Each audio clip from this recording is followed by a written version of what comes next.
ونسلم على سيدنا وسندنا ومولانا محمد رسوله النبي الأمين الحنين الكريم الرؤوف الرحيم. أما بعد فأعوذ بالله من الشيطان الرجيم. بسم الله الرحمن الرحيم. قل لا أسألكم عليه أجرا إلا المودة في القربى. صدق الله مولانا العظيم. نہایت ہی واجب الاحترام معزز و محتشم سامعین گرامی قدر، اللہ رب العزت کا بے پایاں لطف و کرم اور اس کا احسان عظیم کہ اس نے ہم سب کو اپنے حبیب مکرم تاجدار عرب و عجم شفیع معظم صلی اللہ علیہ وسلم کی امت میں پیدا کیا. آج کی نشست میں ہم سلسلہ وار ایک سیریز کا آغاز کرنے جا رہے ہیں جس کی پہلی نشست کا عنوان فضائل و مناقب آل رسول صلی اللہ علیہ وآلہ وسلم ہوگا،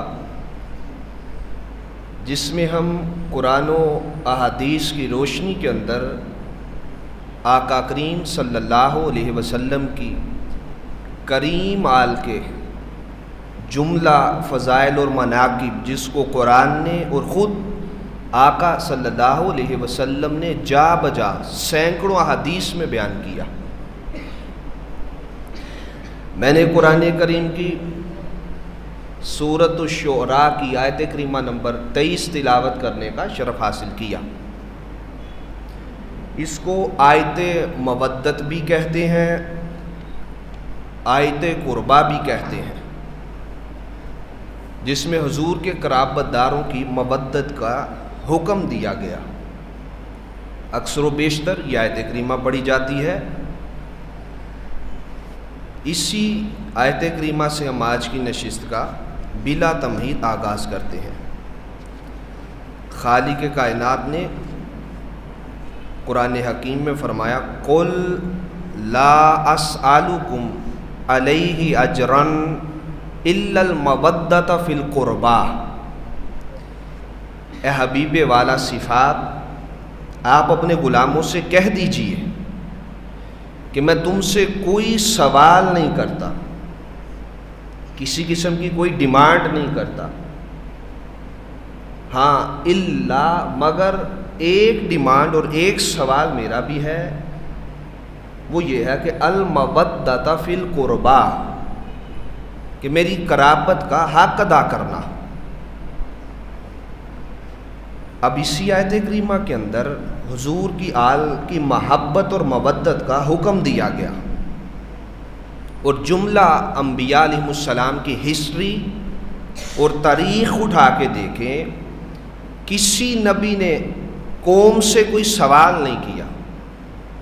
وہ کہتے تھے کہ ہم تم سے کوئی سوال نہیں کرتے، کسی اجر کے طلبگار نہیں، ہمارا اجر تو اللہ کی ذات پر ہے، وہی ہمیں اجر دے گا. اور نبی کے باب میں عقیدہ بھی یہی ہے کہ نبی کو کوئی امتی اجر نہیں دے سکتا. نبی کا اجر وہ اللہ کی ذات ہی دیتی ہے. تو چے جائے کہ امام الانبیاء ہو کر ان کا اجر امت کیسے دے سکتی ہے؟ ان کا اجر بھی اللہ کی طرف ہے، وہ اللہ سے ہی اجر طلب کرتے ہیں. لیکن اس آیت کریمہ کے اندر سارے کا سارا معاملہ الٹ نظر آ رہا ہے.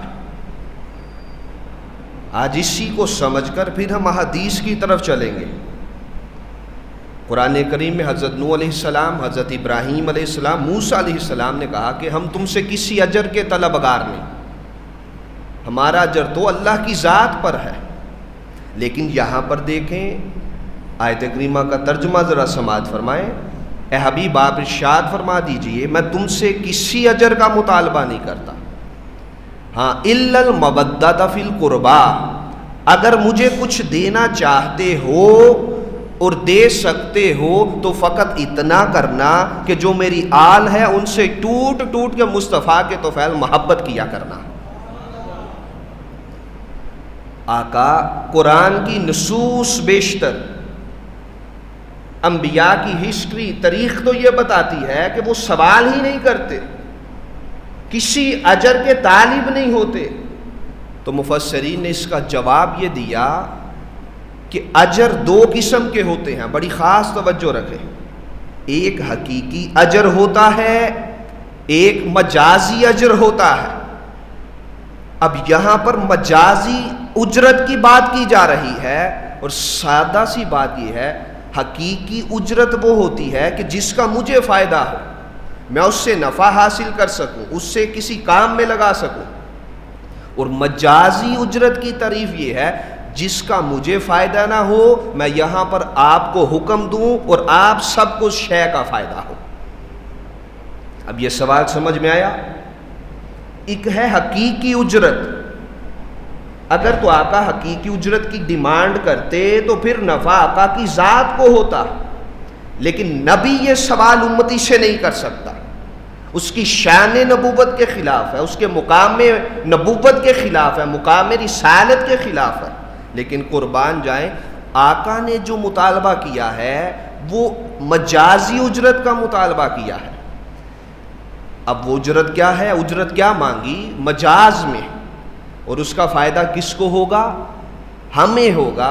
آقا کریم صلی اللہ علیہ وسلم کی عظمت پر قربان جائیں، آقا نے اس مقام پر بھی آل رسول کی مودت، حب، چاہت اور پیار مانگ کر اس میں بھی ہم جیسے گناہگاروں کا بھلا کر دیا. اگر عمل کرو گے تو تمہاری دنیا بھی سنورے گی، قبر بھی سنورے گی اور حشر بھی سنورے گا. اس کا نہ میری ذات کو کوئی فائدہ ہوگا نہ اللہ کی ذات کو کوئی فائدہ ہوگا. جتنا تم میری آل سے محبت کرو گے اتنا ہی تمہاری آخرت کو فائدہ ہوگا. اس کو مفسرین نے، قاضی ثناء اللہ پانی پتی علیہ رحمہ اور دیگر مفسرین نے اس آیت کے ضمن میں اس بات کو کھول کر واضح کر کے بیان کیا. بعض ذہنوں میں یہ سوال پیدا ہوتا ہے کہ نبی کیسے مطالبہ کر سکتا ہے؟ تو وہ جس سینس میں مطالبہ ہوا ہے وہ بطریق مجاز ہوا. تو گویا یہ سوال بھی اب ذہنوں میں خلش پیدا نہیں ہونی چاہیے. جتنا کوئی مصطفیٰ کی آل سے محبت کرتا ہے اتنا اسی کو فائدہ ہوتا ہے، اتنا اس کی زندگی بھی سنورتی ہے، آخرت بھی سنورتی ہے اور قبر بھی سنورتی ہے. اب اس سے آگے چلیں. امام بغوی رحمۃ اللہ تعالی علیہ اسی آیت کے ضمن میں بہت بڑے مفسر ہیں جنہوں نے تفسیر بغوی لکھی. آپ فرماتے ہیں کہ آقا صلی اللہ علیہ وسلم سے محبت کرنا اور ہر قسم کے دکھ درد والی شے کو آقا کی ذات سے دور کرنا، یہ شیوہ مومنی. اور آقا کی آل سے، اعزاء اقرباء سے، اہل بیت سے ٹوٹ ٹوٹ کر محبت کرنا، آپ فرماتے ہیں یہ بھی دین کے فرائض میں شامل ہے. اب یہ میری بات نہیں، یہ علامہ بغوی کی بات ہے. وہ خود کہہ رہے ہیں کہ مصطفیٰ کی آل سے محبت کرنا، کوئی کہے کہ یہ دین کا حصہ نہیں، یہ دین کا جز نہیں، یہ ماں کا جز نہیں، اس شخص کو اپنی ماں کو پرکھنا چاہیے، اپنی دینداری کو پرکھنا چاہیے. علامہ بغوی فرما رہے ہیں کہ مصطفیٰ کی آل سے محبت کرنا یہ بھی دین کے فرائض میں سے ایک فرض ہے، اور یہ حضور کی محبت کا عین تقاضا ہے. پھر اسی کے بعد آقا کی حدیث پاک بھی ہے بخاری شریف کے اندر اور دیگر کتب احادیث کے اندر. حضور نے فرمایا تم میں سے کوئی شخص اس وقت تک اکملیت ایمان کے درجہ پر فائز نہیں ہو سکتا، کامل مومن نہیں ہو سکتا، جب تک وہ جمیع انسانیت سے بڑھ کے مجھ مصطفیٰ سے محبت نہ کرے، اپنے ماں باپ سے بڑھ کر میرے ماں باپ سے محبت نہ کرے، اور اپنی آل اولاد سے بڑھ کر مجھ مصطفیٰ کی آل اور اولاد سے محبت نہ کرے آقا میں وہ کبھی کامل ایمان والا نہیں ہو سکتا۔ اب اسی بات کو دلیل کس نے بنایا؟ اسی آیت کے ضمن میں علامہ بغوی علیہ رحمہ نے، اور آپ فرماتے ہیں جب یہ آیت کریمہ نازل ہوئی، موجم طبرانی کی حدیث پاک ہے، صحابہ اکرام نے کہا یا رسول اللہ من قرابتک، آقا یہ جو فی القربا کا ہمیں حکم دیا گیا ہے الا المودۃ فی القربا، آقا یہاں پر آپ کے قرابت دار کون ہیں؟ ہؤلائی من قرابتک، آقا آپ کے قرابت دار کون ہیں؟ راوی عبداللہ ابن عباس ہے، موجم طبرانی کی صحیح سند کے ساتھ حدیث پاک ہے۔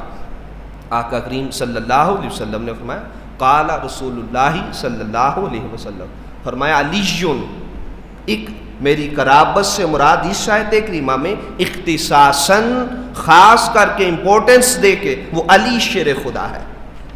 پھر فرمایا وہ فاطمہ تو، اور فاطمہ ہے، وابناہما، اور ان کے دونوں بیٹے، اور آقا نے فرما دیا میری قرابت سے مراد ایک علی شیر خدا ہے، ایک فاطمہ تو زہرا سلام اللہ علیہا ہے، اور ایک ان دونوں کے صاحبزادے حسن اور حسین علیہم السلام و علیہم السلام۔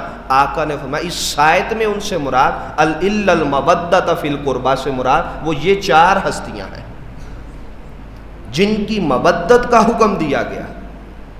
اب اس میں کثیر اقوال ہوتے ہیں، ایک آیت کریمہ کے اندر ایک قول کبھی نہیں ملے گا، جہاں اس کی دیگر تشریحات ہیں ہم ان کا انکار نہیں کرتے، وہ اپنی جگہ حق بجانب ہے، لیکن ابھی جو موضوع ہے وہ بالخصوص پنجتن پاک کا ہے، جن کو اختصاصاً و تشرفاً آقا نے اپنی کملی کے نیچے لے کر اپنے گھر میں شامل کیا تھا۔ داماد کبھی گھر والا تو نہیں ہوتا، یہ سادہ سی ہر بات ہر انسان کو معلوم ہے۔ بیٹی جب اپنے گھر چلی جائے پھر وہ گھر والی اپنے گھر میں ہوتی ہے، نواسے کبھی گھر والے نہیں ہوتے، تو اس کو مفسرین نے خود بیان کیا اختصاصاً و تشرفاً، عزت دے کر اختصاص کے ساتھ یہ خاصہ ہو جاتا ہے۔ پوری کائنات میں یہ کلیہ، یہ قانون کسی جگہ نظر نہیں آتا، یہ دستور اگر نظر آتا ہے تو محمد مصطفیٰ کی بارگاہ میں نظر آتا ہے صلی اللہ علیہ وسلم۔ ہر جگہ یہ قاعدہ نہیں ہو سکتا، اور کبھی نواسوں سے کسی کا نسب چلا تو جواب نفی میں ملے گا۔ ہاں ایک در ایسا ہے جہاں نسب محمدی بھی مصطفیٰ کا اپنے بیٹوں سے نہیں فاطمہ کی اولاد سے چلا کرتا ہے، اس کو کہتے ہیں اختصاصاً و تشرفاً، خاص کر کے کسی شے کو زمین ثانیت سے ہٹ کر، سب سے ہٹ کر جو کام ہو، جو نمایاں پہلو ہو، اس کو کہتے ہیں عربی میں اختصاصاً، خاص کر دیا کسی ہستی کے ساتھ۔ کوئی ہر بندہ مسجد نبوی شریف میں حالت جنابت میں گزر سکتا ہے؟ بولے اس مسجد سے کوئی نہیں گزر سکتا، اور اگر وہ اختصاص کر دیا جائے، خاصہ بنا دیا جائے، تو وہ ایک ہستی علی شیر خدا ہے، جو آقا فرماتے ہیں میں اور علی حالت جنابت میں بھی مسجد نبوی سے گزر سکتے ہیں، تو یہ خاصہ محمدی ہے یا خاصہ علی شیر خدا ہوا کرتا ہے۔ یہ ہوتا ہے اختصاص کرنا، کسی شے کو خاص کر دینا کسی ہستی کے ساتھ۔ تو ہر ہستی کے ساتھ ہر شے خاص نہیں ہوتی، ہر کسی کا اختصاص اپنا اپنا ہے، خاصہ اپنا اپنا ہے۔ اسی طرح آل رسول کا خاصہ اپنا اپنا ہے، جو کائنات میں کسی کو مقام نہیں ملا وہ آل رسول کو ملا، یہ ان کا اختصاص ہے، یہ ان کا تشرف ہے، ان کو جو مقام اللہ کی بارگاہ میں ملا اور بارگاہ محمدی صلی اللہ علیہ وسلم میں ملا۔ ہم نے سورہ شورا کی آیت کریمہ نمبر 23 تلاوت کی، جس میں حضور نے اپنی آل کی مودت مانگی۔ المودہ یہ ود سے نکلا ہے، ود سے نکلا ہے، ود سے نکلا ہے، یہ اللہ کا ایک صفاتی نام بھی ہے، ودود۔ آپ اٹھا کے پڑھ لیں، قرآن شروع میں کھولیں، الودود۔ اب محبت میں جو شے کمال درجے کو چلی جائے اس کو ود کہتے ہیں، کسی محب کا محبوب کے بغیر گزارا ہوتا ہو تو وہ درجہ محبت پر ہے، اور اگر اس سے اٹھ کر ایسے درجے پر چلا جائے کہ جس کے بغیر اس کا گزارا نہ ہو، وہ محبت کی آخری سپرلیٹو ڈگری ہوتی ہے، جس کو عربی میں الود کہتے ہیں، الود کہتے ہیں۔ اور کائنات میں اس کی سادہ مثال دے کر اس لفظ کی طرف آتا ہوں، انسان کتنے پاپ کرتا ہے، نہ جانے ہم سے کتنے ہوں گے، کتنے بول ایسے نکل جاتے ہوں گے جو اللہ کی شان کے خلاف بھی ہوتے ہوں گے۔ ہم بندہ ہو کر اس کے مقام حقیقی کی گناہ تک تو نہیں جا سکتے، کوئی نبی رسول بھی اس کی حقیقت تک نہیں جا سکتا، تو ہم جیسے گناہگار، ہمیں نہ جانے میں کتنے گناہ ہم زندگی میں چلتے پھرتے ایک دن میں کرتے ہوں گے۔ کیا کبھی اس نے رزق بند کیا؟ کیا کبھی ہمارا مال بند کیا؟ کبھی اس نے ایسا کام نہیں کیا، نہ قیامت تک کرے گا۔ تو اس سے بڑھ کے محبت کیا ہے بندے سے؟ انسان شرابی بھی ہو، کبابی بھی ہو، زانی بھی ہو، بدکار بھی ہو، سارے پاپ بھی اس کے اندر ہوں، کافر، یہودی، عیسائی، بدھ مت، سب کو کھلاتا ہے کہ نہیں کھلاتا؟ یہ ہے اس کا انسان سے محبت کرنا۔ وہ انسان اتنا ناداں ہوگا جو یہ سارے مظاہر فطرت دے کر بھی رب کے آگے جھکتا نہیں ہے۔ تو یہ ہے اس کی صفت ودود کا تقاضا کہ وہ ہمیں تنہا نہیں چھوڑتا۔ وہ کہتا ہے کبھی تو پلٹ کے میری بارگاہ میں آئے گا، جس دن آئے گا قبول بھی کریں گے اور اس کو اپنا محبوب بھی بنا لیں گے۔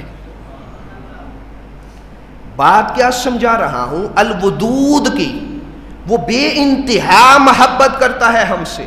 تو اس کی سادہ مثال تو یہ ہے، پاپ دیکھ کر رزق بند نہیں کرتا، تو جو شے اپنی محبت میں کمال درجے پر چلی جائے اس کو الود کہتے ہیں۔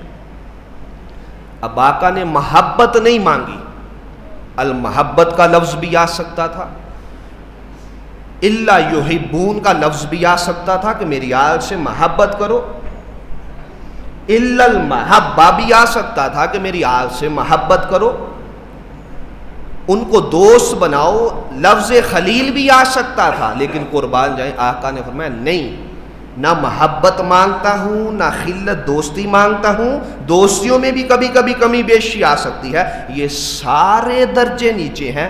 آؤ ٹوٹ ٹوٹ کر مصطفیٰ کی آل سے ایسے محبت کرنا جیسے مصطفیٰ اپنی آل سے محبت کیا کرتے تھے۔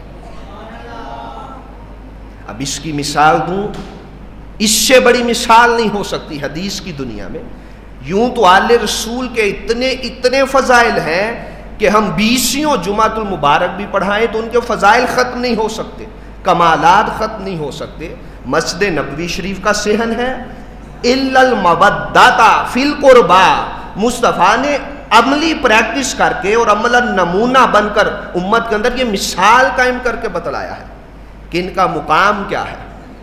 مسجد نبوی شریف کا صحن ہے، آقا کریم صلی اللہ علیہ وسلم مصلی امامت پر کھڑے ہیں۔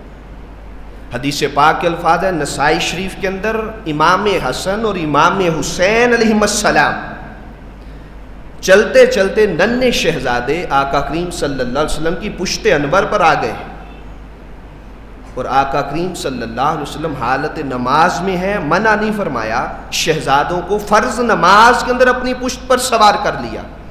اب حدیث پاک کے الفاظ ہیں، صحابہ اکرام میں سے بعض نے اٹھانا چاہا حالت نماز میں، آقا کریم صلی اللہ علیہ وسلم نے اشارے سے منع فرما دیا، اور آقا نے عملاً الا المودۃ فی القربى کی مثال ایسے قائم کی ہے کہ اگر درجہ محبت پر رکھتا تو ہاتھ سے اٹھا کر نیچے کر دیتا، نہیں اگر درجہ خلت پر بھی رکھتا، خلیل بنایا ہوتا تو اٹھا کر نیچے کر دیتا۔ آقا نے فرمایا نہیں، الا المودۃ فی القربى کا درجہ یہ ہے، یہ جو لاج کرتے ہیں ان کو کرنے دو، بھلے حالت نماز میں پشت پر آ جائے، محمد مصطفیٰ ان کو ترک نہیں کرتے ہیں۔ تو آقا نے مودت کا خود حق ادا کر کے فرمایا، کیا کہ نہیں کیا؟ کبھی میرے آقا کریم صلی اللہ علیہ وسلم اسی مودت کی مثالیں قائم کر رہے ہیں. ایک شہزادے کو دائیں کاندھے پر اور ایک کو بائیں کاندھے پر بٹھا کے مدینہ پاک کی گلیوں میں سیر کروا رہے ہیں.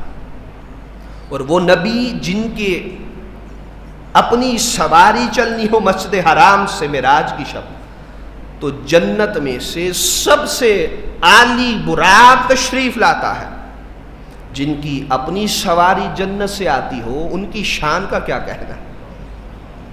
اور وہ آج خود مودت کا پیکر بن کر اپنی سیرت سے ہمیں یہ بھی پیغام دے کر جا رہے ہیں کہ خود سواری بن رہے ہیں شہزاد اپنے شہزادوں کے لیے اور لخت جگر فاطمہ بطول سلام اللہ علیہا کے لیے. اور ایک صحابی نے کہا کتنی خوبصورت سواری ملی ہے شہزادو تم کو. تو آقا کریم صلی اللہ علیہ وسلم نے مسکراتے ہوئے کہا ہے میرے صحابی یہ بھی تو دیکھ، اگر سواری خوبصورت ہے تو ہمارے دوشوں پر سوار کتنے خوبصورت بیٹھے ہیں. فقط سواری خوبصورت نہیں، سوار بھی دیکھ کتنے خوبصورت بیٹھے ہیں. نعم الراکبان، آقا میں کتنے خوبصورت سوار بیٹھے. اب اس میں آقا کریم صلی اللہ علیہ وسلم ہماری توجہ کس طرف مبذول کروا رہے ہیں. ایک سوال نہیں بنتا، صحابی آقا کی تعریف کر رہے ہیں، آقا کریم شہزادوں کی تعریف کر رہے ہیں. گویا میسیج پیغام یہ امت کو دیا جا رہا ہے، اگر ان کی تعریف کر لو گے تو وہ خود بخود تعریف مصطفیٰ ہو جائے گی صلی اللہ علیہ وسلم. ان سے محبت کر لو گے تو وہ محبت مصطفیٰ ہو جائے گی.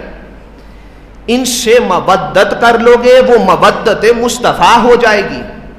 ان کی چاہت کر لو گے چاہت مصطفیٰ بن جائے گی. ان سے پیار کرو گے تو وہ پیار مصطفیٰ بن جائے گا. اور ان کی سیرت کو فالو کر کر زندگی گزارو گے تو یہ مصطفیٰ کی سیرت کے خلاف نہیں، خود بخود سیرت مصطفیٰ بن جائے گی صلی اللہ علیہ وسلم. اور ان کی سنت کو فالو کرو گے خود بخود سنت مصطفیٰ بن جائے گی صلی اللہ علیہ وسلم. اب دوستان مکرم، یہ ہے آل رسول صلی اللہ علیہ وسلم کا مقام. اب آئیں ترتیب سے آقا کریم صلی اللہ علیہ وسلم کی احادیث کا مطالعہ کرتے ہیں. حضور نبی اکرم صلی اللہ علیہ وسلم نے حدیث ثقلین میں خود ارشاد فرمایا، ان زید بن ارقمہ رضی اللہ تعالیٰ عنہ قال قال رسول اللہ صلی اللہ علیہ وسلم ایھا الناس انی تارک فیکم امرین وفی روایت ثقلین لن تضلوا ان اتبعتموها وہما کتاب اللہ واہل بیت اطرتی. ثم قال اتعلمون انی اولی بالمؤمنین من انفسہم ثلاث مرات قالوا نعم. فقال رسول اللہ صلی اللہ علیہ وسلم من کنت مولاہ فہذا علی مولاہ. رواہ الحاکم وقال ھذا حدیث صحیح. اس کو امام حاکم نے مستدرک کے اندر بیان کیا اور حافظ ذہبی نے اس کا جو حکم لگایا ہے آپ فرماتے ہیں اس میں کوئی ضعف نہیں ہے، یہ اتھینٹک اور صحیح درجے کی حدیث پاک ہے. زید بن ارقم فرماتے ہیں رضی اللہ تعالیٰ عنہ، آپ فرماتے ہیں آقا کریم صلی اللہ علیہ وسلم نے فرمایا لوگوں میں تم میں دو باری چیزیں چھوڑ کر جا رہا، اور اگر تم ان کی اتباع کرتے رہو گے ان کو مضبوطی سے تھامے رکھو گے تو قیامت تک کبھی گمراہ نہ ہوگے. آقا وہ دو چیزیں کیا ہیں؟ تو حضور نے فرمایا کتاب اللہ، ایک اللہ کی کتاب ہے، اس کو مضبوطی سے تھامے رکھنا. اور فرمایا دوسری وَأَهْلُ بَيْتِ عِطْرَتِي، اور میری آل، میری اہل بیت، ان کو مضبوطی سے تھامے رکھنا. پھر آقا نے فرمایا کیا تم جانتے ہو، کیا اس بات کا علم ہے کہ میں تمہاری جانوں سے قریب تر ہوں؟ سب صحابہ سے پوچھا کیا اقرار کرتے ہو کہ میں محمد مصطفیٰ ہر مومن کی جان سے زیادہ اس کے قریب ہوں؟ قالو نام، سب صحابہ نے کہا یا رسول اللہ کیوں نہیں، آپ ہماری جانوں سے قریب تر ہیں۔ آقا نے فرمایا اچھا اگر یہی بات ہے تو آؤ جو میں کہتا ہوں پھر وہ مان لو، اگر مجھے جان سے قریب رکھتے ہو، اپنی جان سے عزیز رکھتے ہو تو پھر جو کہہ رہا ہوں اس کو من و ان مان لو۔ کہا آقا بتائیے کیا کہتے ہیں؟ آقا نے فقال رسول اللہ صلی اللہ علیہ وسلم من کنت مولاہ فہذا علی مولا، جس کا میں مولا ہوں آج کے بعد علی شیر خدا اس کا مولا ہے۔ اب ہم نے یہ چیک کرنا ہے کہ کس نے سب سے پہلے جب یہ اعلان ہوا تو مولا کائنات کو مولا بھی مانا ہے اور محمد مصطفیٰ کریم صلی اللہ علیہ وسلم کی حدیث پر عمل بھی کیا ہے۔ بعض لوگ کہتے ہیں کہ مولا کائنات کو مولا کہنا یہ جائز نہیں، یہ جائز اور ناجائز ہمیں نہ سمجھاؤ، جب مصطفیٰ نے کہہ دیا تو جائز ہے۔ اگر مصطفیٰ چاہتے تو اس جگہ کوئی اور لفظ استعمال فرما لیتے، کوئی اور لغت کا لفظ استعمال فرما لیتے۔ گویا آقا نے علی شیر خدا کو اپنا مولا بنایا ہے اور جمی امت کا مولا بنایا ہے۔ کہا جس کا میں مولا ہوں اس کے علی مولا ہے۔ اب جو مصطفیٰ کو مولا مانے گا وہی علی شیر خدا کو مولا مانے گا، جو مصطفیٰ کو مولا نہیں مانتا وہ علی شیر خدا کو مولا نہیں مانتا۔ جب آقا کریم صلی اللہ علیہ وسلم نے غدیر خم کی وادی پر 18 ذی الحج کو یہ اعلان کیا، سب سے پہلے جس شخص نے علی شیر خدا کو مولا عزت کی مبارکباد دی ہے اس شخص کا نام عمر بن خطاب رضی اللہ تعالیٰ عنہ ہے۔ ہم یا مصطفیٰ کی حدیث کو فالو کریں گے یا صحابہ کے عمل کو فالو کریں گے؟ جو صحابہ کو مانتا ہے کم از کم وہ تو مولا علی شیر خدا کو عمر بن خطاب کی سیرت کو فالو کرتے ہوئے مولا مانے۔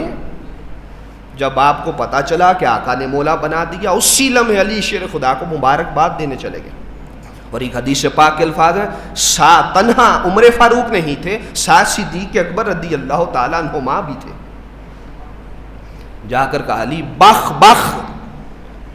جب عرب کا قاعدہ یہ ہے کسی شے کی خوشی انتہا کو پہنچے تو وہ کہتے ہیں بخ بخ لاکا، تجھے مبارک ہو، تجھے مبارک ہو، تجھے سلامی ہو، سلام عشق و محبت ہو۔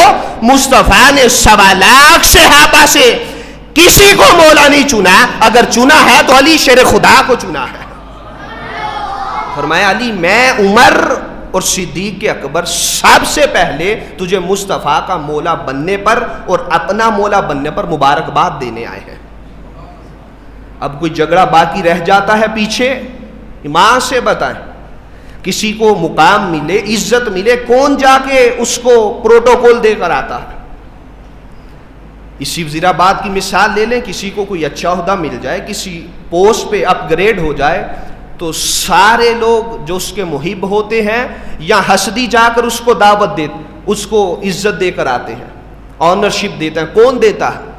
بولیے بھائی، جو محبت کرتا ہے کسی سے اور جس کے دل میں بغض ہو، عداوت ہو، کینہ ہو، کسی قسم کا خمار ہو معاذ اللہ، وہ جا کر اس کو عزت اور ویلیو دے گا اس کی اچھی پوسٹ پر بیٹھنے کی؟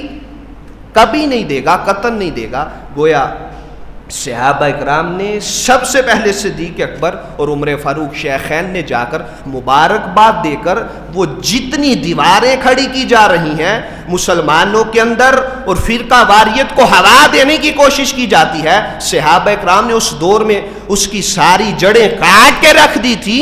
وہ بھی نگاہ مصطفیٰ سے پلے بڑے تھے اور جانتے تھے کچھ لوگ ایسے بھی ہوں گے جو شر پسندی پھیلائیں گے۔ انہوں نے سارے شرور اور شر پسندیوں کا کلا کما کر کے رکھ دیا اور سب سے پہلے مبارکباد دے کر کہا کہ ہمارا آپس میں کوئی جھگڑا نہیں، ہم قرآن کی روح سے رحماء بینہم، سب صحابہ آپس میں نرم دل تھے اور ایک دوسرے کی خوشی میں ہمیشہ خوش ہوا کرتے تھے۔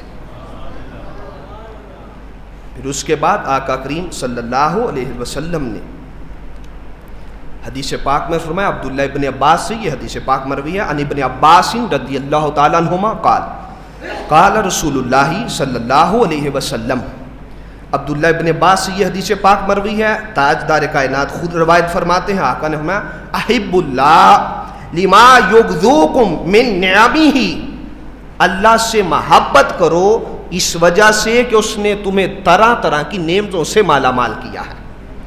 اس پہ کسی کو کوئی شک نہیں. سانس اللہ کی نعمت، آنکھ اللہ کی نعمت، ناک اللہ کی نعمت، پھیپھڑا سانس لیتا یہ اللہ کی نعمت، دل اللہ کی نعمت، دماغ اللہ کی نعمت. یہ مفت میں ہر انسان پر اس نے نعمتیں کی ہیں. 23 مرتبہ انسان ایک دن میں سانس باہر نکالتا ہے اور آکسیجن واپس لے کر جاتا ہے. یہ درخت، یہ چرند، یہ پرند، یہ ہوائیں ساری اللہ کی نعمتیں. یہ کھانا، یہ پینا، یہ لباس اللہ کی نعمتیں. آقا فرماتے ہیں اللہ سے اس وجہ سے محبت کرو، اس نے تمہیں طرح طرح کی نعمتوں سے مالا مال کیا ہے. پھر آقا نے فرمایا وَحِبُّونِي بِحُبِّ اللَّهِ، مجھ سے اس وجہ سے محبت کرو کہ میں اللہ کا محبوب ہوں، کسی اور وجہ سے نہیں. آقا بعض لوگ تو اتنا ہی سمجھتے ہیں اللہ اور اس کے رسول سے محبت کرو، باقی دین میں یہ کیا چیزیں نہیں نکال رکھی ہیں. آقا نے فرمایا نہیں، تم نے دین محمد مصطفیٰ سے لینا ہے، کسی کی من مانی طویلات سے نہیں لینا ہے. آقا نے فرمایا مجھ سے محبت کرو کہ میں اللہ کا محبوب ہوں. وَحِبُّوا أَهْلَ بَيْتِي لِحُبِّي، اور میری آل سے اس وجہ سے محبت کرو کہ وہ میری محبوب ہے. اللہ سے محبت کرو، درجہ محبت اللہ کا سب سے پہلے ہے. یہ ہے توحید کا درس. پھر رسالت کا درس دیا کہ جب اللہ سے محبت کر چکو تو پھر آؤ مجھ مصطفیٰ سے محبت کرو کیونکہ میں اللہ کا محبوب ہوں. آقا یہ بھی بات سمجھ میں آ گئی. اب اگلی بات آقا نے فرمایا اب جس کو میں محبوب رکھتا ہوں اس سے بھی محبت کرو. مجھے علی محبوب ہے، فاطمہ محبوب ہے، حسنین قریبین محبوب ہیں، ازواج مطہرات محبوب ہیں. ان کے بارے میں اپنی زبانوں کو بند رکھو، ان سے محبت کرو کیونکہ یہ سارے میرے محبوب ہیں. اب گویا اس حدیث پاک سے اس کو امام ترمذی نے، امام حاکم نے بیان کیا. وقال ابو عیسیٰ، امام ترمذی فرماتے ہیں ھذا حدیث حسن، یہ حسن درجے کی حدیث ہے، یہ ضعیف حدیث نہیں. گویا پتہ چلا حدیث پاک کی روح سے جو مصطفیٰ کی آل سے محبت کرتا ہے وہی مصطفیٰ سے محبت کرتا ہے، اور جو مصطفیٰ سے محبت کرتا ہے وہ خدا سے محبت کرتا ہے. آئیں اب حدیث پاک سماعت فرمائے. آقا نے فرمایا حسن اور حسین سے جو محبت کرتا ہے وہ مجھ مصطفیٰ سے محبت کرتا ہے، اور جو مجھ مصطفیٰ سے محبت کرتا ہے وہی شخص خدا سے محبت کرتا ہے، اور جو خدا سے محبت کرتا ہے ادخلہ اللہ فی الجنہ، اللہ اس کو جنت کے عالی مقام میں داخل کرے گا. اور آقا نے فرمایا جو حسن اور حسین سے بغض رکھتا ہے وہ مجھ مصطفیٰ سے بغض رکھتا ہے، اور جو مجھ مصطفیٰ سے بغض رکھتا ہے وہ مجھ مصطفیٰ سے نہیں خدا سے بغض رکھتا ہے، اور جو خدا سے بغض رکھتا ہے اللہ پاک اس کو جہنم کے نچلے گھروں میں پھینکے گا. گویا قرآن حدیث مصطفیٰ کے فرامین سے پتا چلا کہ مصطفیٰ کی آل کی محبت، امام حسن کی محبت، امام حسین کی محبت، علی شیر خدا کی محبت اور فاطمہ الزہرا سلام اللہ علیہا کی محبت، چاہت، ان سے پیار کرنا ٹوٹ ٹوٹ کر یہ مصطفیٰ سے پیار کرنا ہے، اور فقط مصطفیٰ سے نہیں یہ خدا سے بھی پیار کرنا ہے. تو اس کا نتیجہ یہ نکلتا ہے جو آل رسول کا ہے وہی مصطفیٰ کا ہے، وہی خدا کا ہے.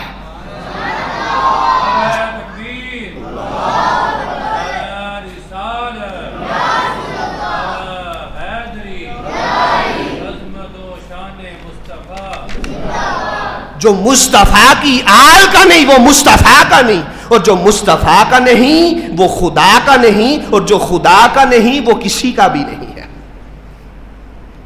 اتنا مقام، اتنی عزت آل رسول کو کیوں دی گئی؟ اب ذہنوں میں یہ سوال پیدا ہوگا.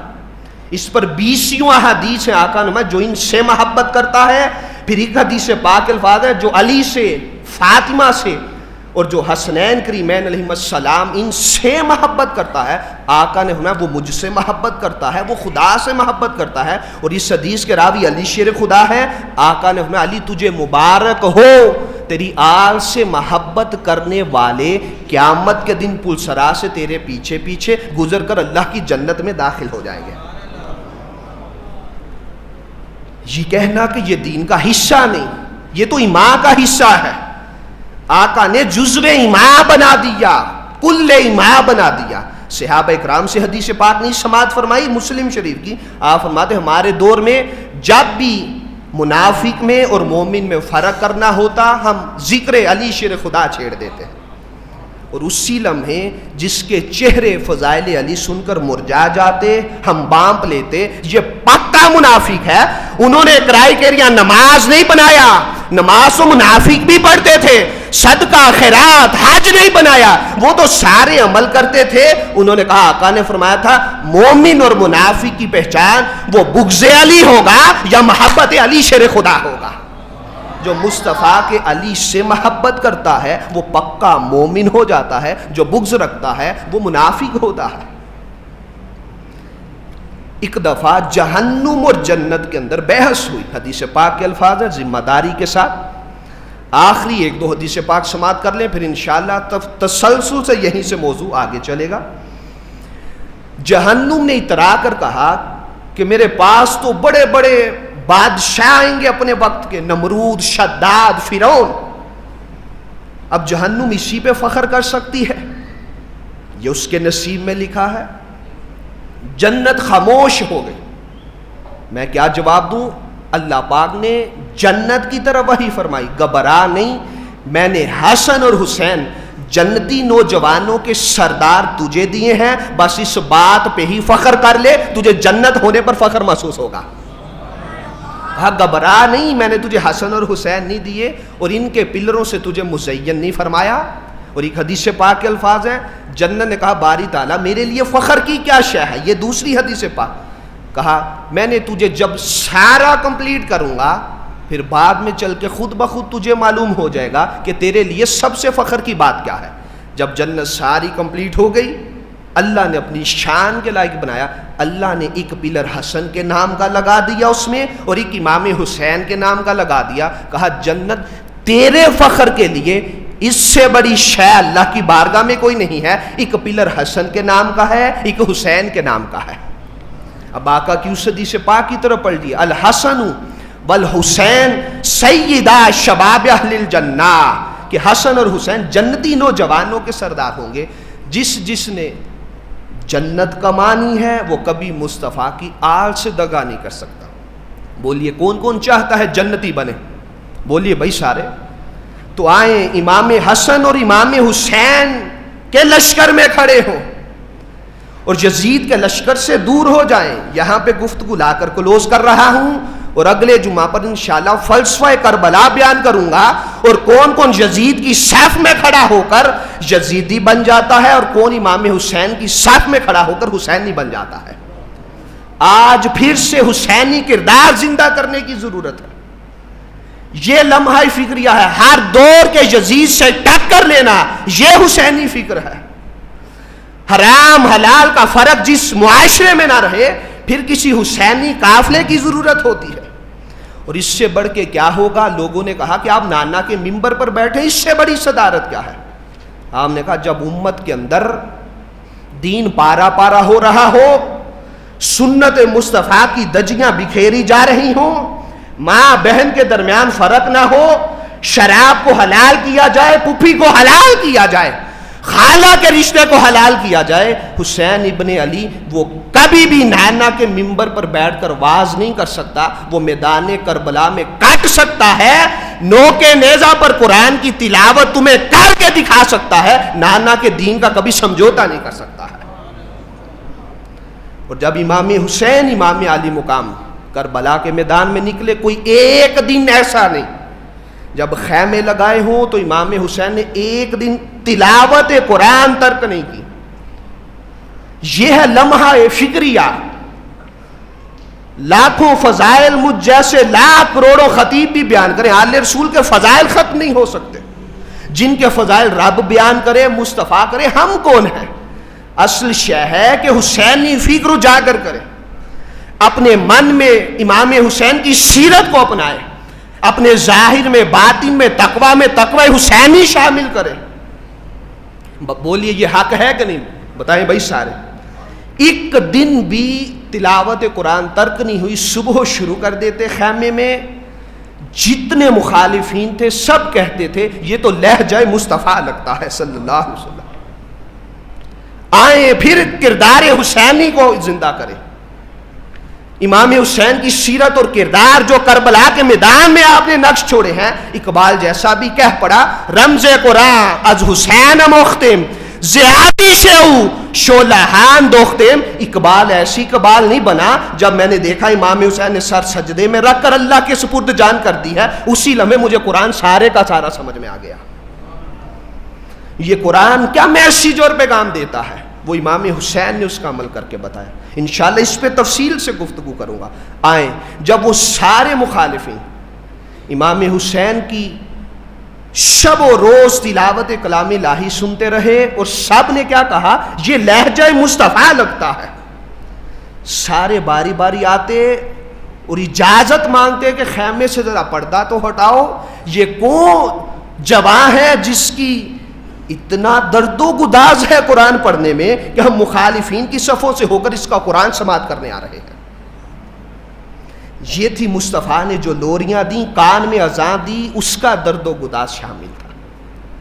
تو وہ سارے پردہ ہٹا کر دیکھتے، پھر بھی بدبختی کم بختی ان کے نصیبے میں لکھی تھی۔ قرآن امام حسین سے سنتے تھے، آنسو چھما چھم بہاتے، لیکن جس کی مقدر میں بدبختی لکھی ہو وہ آل رسول سے قرآن سن کر بھی ان کی صفوں میں شامل نہیں ہوتا۔ آئیں دوستان مکرم، کہیں ہم بھی آل رسول کا نام لیتے لیتے جو میسیج اور پیغام دے کر یہاں پہ گفتگو ختم کر رہا ہوں، کہیں یہ نہ ہو کہ ہم بھی ساری زندگی ان کا نام لیتے زندگی گزار دیں۔ یہ بھی بڑی خوش بختی کی بات ہے، ان کے فضائل کمالات کا کوئی انکاری نہیں، لیکن حق نہیں بنتا جس کسے دا عاشق ہوئے اسے دی گل کردا، سہ مکر بہانے کر کے او دے مرنے مردہ۔ جو جس کا عاشق ہوتا ہے اس کی سیرت نہ اپنائے تو یہ دعویٰ عشق و محبت جھوٹا ہوتا ہے۔ جس کو جس سے محبت ہوتی ہے وہ اس کی اداؤں سے بھی محبت کرتا ہے۔ آئیں، پہلا پیغام آج کی نشست کا وہ یہ ہے کہ قرآن سے محبت کریں۔ بولیے بھائی، جو نو کے نیزہ قرآن تلاوت کرتے ہیں وہ ایسے ہی نہیں کرتے، علامہ نے کہا تھا وہ قرآن میں ایسے ضم ہو جاتے ہیں کہ وہ خود بخود قرآن ہی بن کے رہ جاتے ہیں۔ آئیں، ہماری زندگیوں میں قرآن سرے سے نظر نہیں آتا۔ اسی پہ انشاءاللہ میں اکتفا کرتا ہوں آج کی نشست کا۔ قرآن سے محبت کریں، کم از کم ایک آیت ترجمہ کے ساتھ ڈیلی پڑھیں۔ یہ امام حسین کی سیرت کا آج کی نشست کا پہلا پیغام ہے۔ وہ زمانے میں معزز تھے مسلمان ہو کر اور تم خار ہوئے تاریک قرآن ہو کر، بے اجازت جن کے گھر جبرائیل بھی آتے نہیں، قدر والے جانتے ہیں قدر و شان اہل بیت، وما علینا الا البلاغ المبین۔